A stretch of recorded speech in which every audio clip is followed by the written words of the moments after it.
Ұлыстың ұлы күні Наурыз, жаңару мен жасампаздықтың бастауы, ырыс берекенің арқауы, тек адамзаттың ғана емес, табиғаттың да жаңарып бой түзейтін шағы.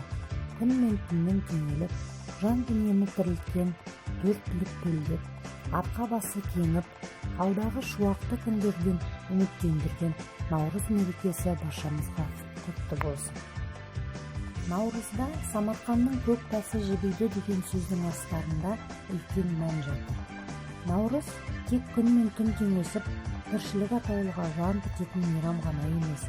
Бұл бірлік пен еңбектің, мейірімділік пен ізгіліктің, достық пен татулықтың мерекесі.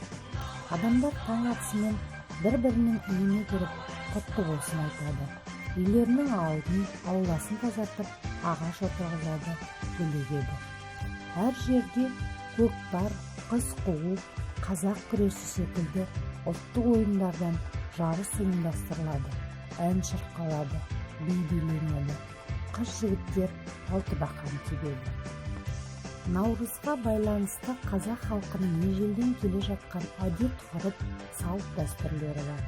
Ендеше назарларыңызға солардың ұмыт бола бастаған бірнеше түрлі ұсынамыз. Бел көтерер. Бел көтерер дәстүрлі ортадағы ғұрыптық ас атауы. Ұзақ жасаған, тісі таусаған қарияларға құнарлы тағам түрлерін араластырып, ұсақтап, шайнамай-ақ жей беруге лайықтап дайындалады. Бел көтерер адамға мол күш беретін нәрлі ас, көңілі жақын жандар арнайы дайындап, қарияларға алып келеді. Өңір салу. Өңір салу, отау көріктеу, тойдан кейінгі қазақ салт. Мұнда ылғи бәйбішелер келеді. Олардың ниеттері келінге шашу шашып, құтты болсын екен. Шашудың сыртында өңір әкеледі. Өңір киім, бұйым немесе жас төсекті басқалар басым деп, бүркіт тұяғы, үкі, сырма, ожау, қазан сияқты тағы басқа заттар әкеліп, отауды көріктеп өз қолдарымен тағады. Бұлардың бәрі отау үйге қажетті, өңін ашатын нәрселер. Өңір салуды жас шаңыраққа құрмет және жәрдем деуге де болады. Тізе бүгу. Халық әдебімен тізе бүгудің бірнеше түрі, жолы, шарттары бар. Мұның бәрі негізінен әдептілік, тәртіп заңдарына негізделген. Біріншіден, жұмыспен бір үйге келген адам шаруасын отырып айтады. Егер тым асығыс болса, ол жайын айтып, бір тізесін бүгуге керек. Бұл шаңыраққа көрсетілген құрметтің белгісі. Екіншіден, бұрынғы дәстүрде бір үйден бата тілегенде, ол адам бір тізесін бүгіп, екі қолын жаяды. Бұл әдет бүгінге дейін сақталған. Ажырасу көже.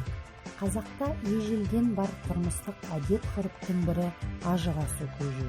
Оның мәні ауылдың бір тұрғыны басқа бір алыс жаққа көшерде ағайын туғандарымен, көрші қауландарымен қоштасу ретінде ажырасу аяқ деп аталатын тамақ беруінде болатын.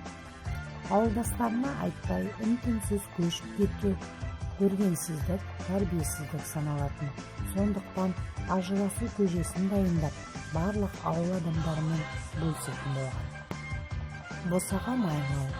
Босаға майлау жастар жеке отбасы құрғанда немесе жаңа үйге кіргенде жақын туыстары келіп, үйдің босағасына май жағу салты. Бұл осы үй берекелі, майдай жұғымды, көптің үйі болсын деген ұғымды білдіреді. Босаға майлаған адамға кәде беріледі.